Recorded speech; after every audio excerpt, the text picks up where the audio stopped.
What is Komodo? Komodo was a fork of Zcash, but today it has its own blockchain.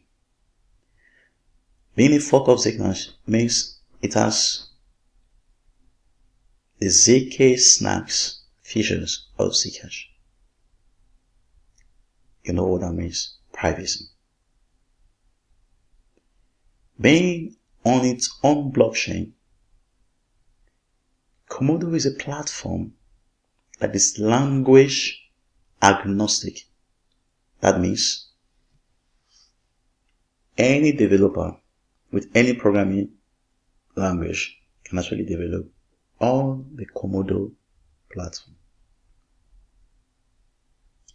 Secondly, Komodo have what is called a barter-based exchange, a decentralized exchange that uses the atomic swap protocol.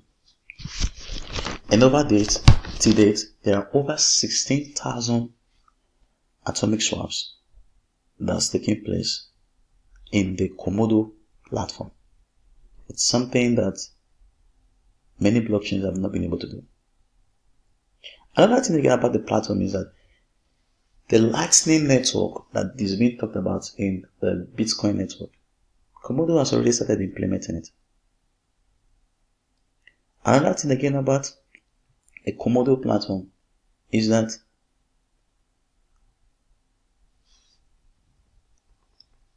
you can perform atomic swap using Electron servers. So what does that mean?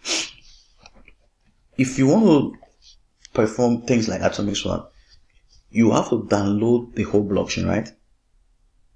But today, you don't have to do that.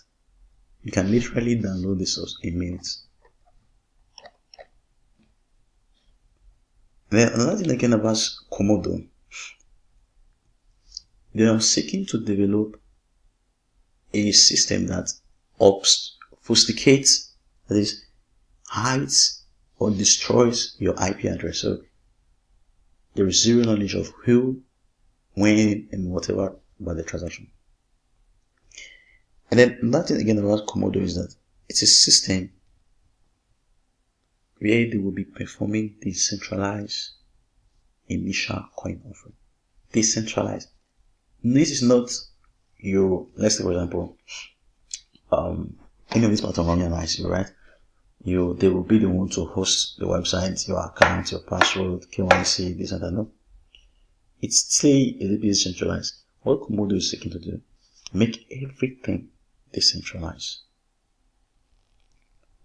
Komodo is way ahead of many platforms. Another thing again about Komodo is that Komodo is offering pegged assets. So as you can see, we are building fiat pegged cryptocurrencies which can assist traders in maintaining value alongside the national currency. And then you have the peer-chain scalability, decentralized crowdfunding, the Komodo smart contracts, and all that. So I hope this video has been very helpful to learn about Komodo in a nutshell. Those who have not subscribed, consider subscribing for more of these videos, and do have a very good day.